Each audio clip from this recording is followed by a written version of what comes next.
Before I get into the context of this video, I'm going to ask you one question and I want you to answer it in the comment section down below. If you are found or carrying a knife on you, how long should the sentence be for prison? What would you impose if you were running this country on anyone found carrying a knife?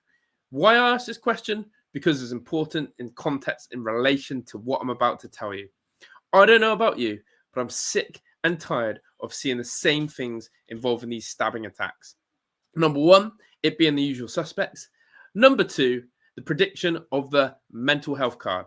Everything I'm going to reveal to you in this story is going to shock you or maybe not even surprise you, but you need to see the details and the truth that lies within it.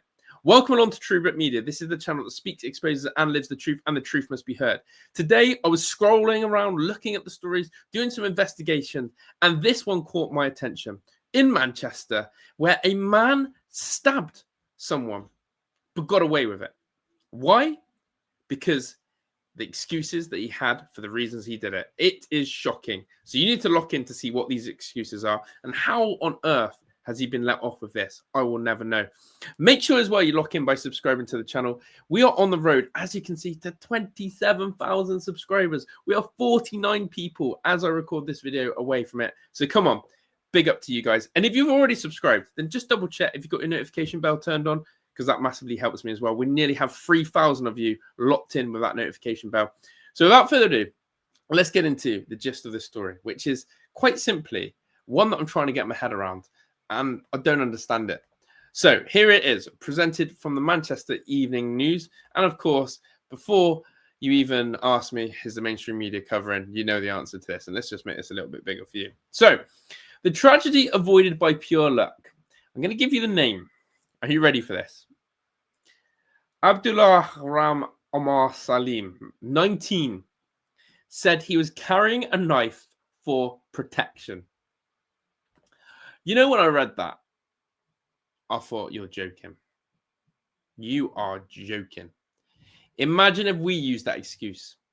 And I've got to ask you, people, I have many of you coming in my comment section saying you don't feel safe in the UK. You don't feel like, you know, you're safe to wander the streets, go out in public, use transport, and you feel like you want to protect yourself. And a lot of people talk about using pepper spray or deodorants or, you know, gaslight. But I never hear anyone feel like, or say, maybe I need to start carrying my knife myself. Because we're clever enough to know you carry a knife, you're ending up going to hurt yourself. You're going to hurt someone else, and you're going to end up behind bars the rest of your life. So when I saw this, I thought, there's excuse number one. You're actually using a knife for protection. It gets worse, people. Lock in, stay in with this one. So it's carrying a knife for protection. A knifeman who attacked a man in the street after carrying a blade for protection says he won't walk the streets with a knife again. Bullshit. Abdurrahman Omar Salim said he was carrying a knife because he'd been stabbed previously. He knifed a man to the hand following an incident in Chetham Hill. So let me get this straight. The 19-year-old carries a knife with him because he was stabbed previously.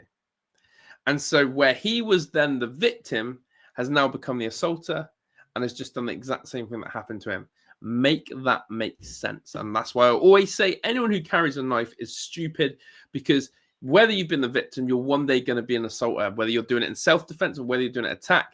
And I believe this state, the police, will never believe in self-defense when it comes to us protecting our lives.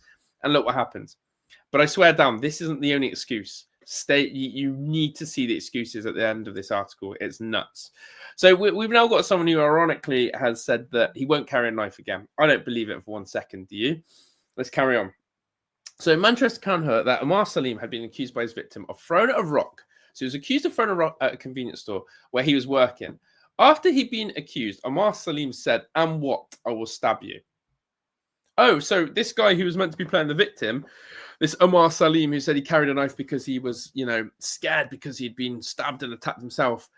Does this look like someone who's scared when he uses the threat "and what? I will stab you"? Or does this look like the common assaulter that we are used to with these groups of people? Let's continue. And also, what a terrible picture that is of bed bugs. He then brandished a knife and cut the man's hand with it. Prosecuting Helena Williams told how the victim, Nabil Ahmed, was working in his father's convenience store on Chetham Hill Road at about 2 p.m. on April the 17th. Mr. Ahmed heard a loud bang coming from outside of the shop. After looking outside, he saw a rock on the pavement. 2 members of the public began gesturing towards a man who was running away from the scene.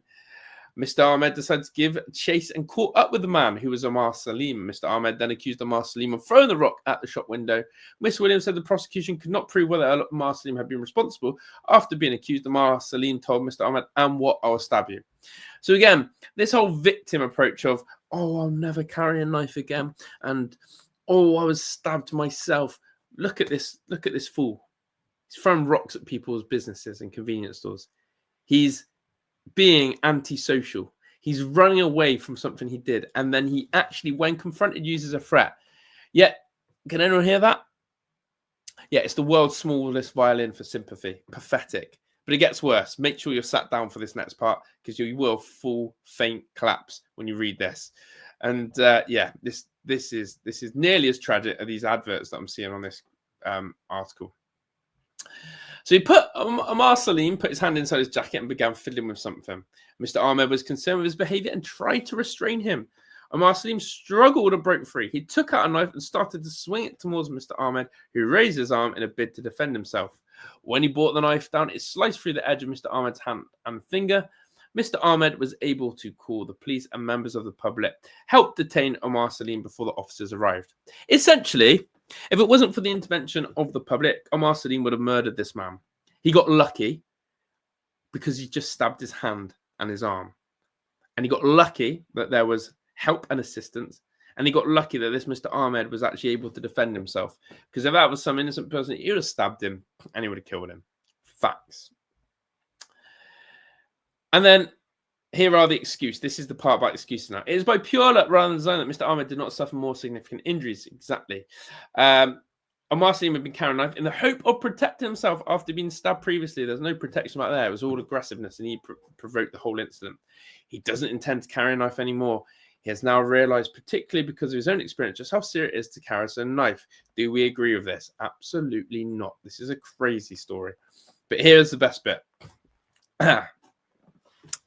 And as I said, what I've mentioned in the title, let's really digest this one, people.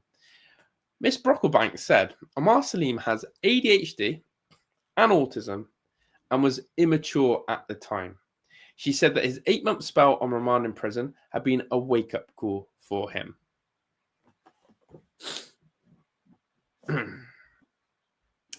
That's just a brief silence there. And then squeezed in at the bottom, for convenience, Omar Salim, of no fixed address, interesting, pleaded guilty to Section 18 wounding and possessing a blade article. He was sentenced today to 2 years and 6 months, which will be halved, and he'll be doing 1 year and 3 months. Omar Salim gets 1 year and a bit in prison when he wanted to kill someone, when he was antisocial, when he basically caused all of this himself, and he got lucky. But the bit about autism, ADHD, immaturity, there'll be people watching this video, and if you're still here watching, as always, the very end crew, then you're doing very well, and I appreciate you guys. There are people who have autism and ADHD, and maybe emotionally immature. I wonder if those people who are watching this video ever feel the need to stab someone, ever feel the need to carry a knife, or do they actually sit like I do and think the use of ADHD and autism to defend one's character, to defend someone who's so vicious and violent, is an insult? It diminishes what ADHD and autism is. It belittles the actual diagnosis, and it makes it excusable for any offense. And unfortunately, when people talk about someone having serious ADHD or autism, it just gets rubbed off because you hear it so much because, oh, doesn't everyone have that these days? So those who do suffer from that, it's an insult to you. It's an insult to us, the general public. And it's an insult that this person, I go back to the start of this video. I asked you in the comment section to let me know, how long should the sentence be? This Omar Salim is getting 1 year in bars for trying to kill someone. I don't care how much you want to doss it up and that he got lucky. He tried to kill this man. You don't carry a knife other than to kill. He should know better. He's been stabbed himself. He said, and what, I'll stab you. And that's the bit where I know how the jury, how the courts haven't taken that line. And I'm just going to show you it again. How have they not taken this line, right? How have they not taken this line? I've got to find it in the article now. My bad. Here it is. How have they not taken this line and what? I'll stab you as enough evidence to know this guy's motive. There was nothing accidental or lucky about this. He's actually telling it in black and white. And what? I'll stab you. Make up your mind. Two-tier Britain. I wonder if his name was John Smith or Barry Owens. Whether this would be different. You let me know.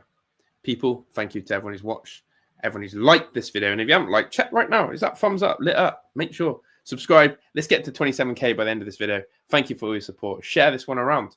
Let's just show and expose how corrupt and bent this system is. Thank you, everyone. I'm out of here. Ta-da.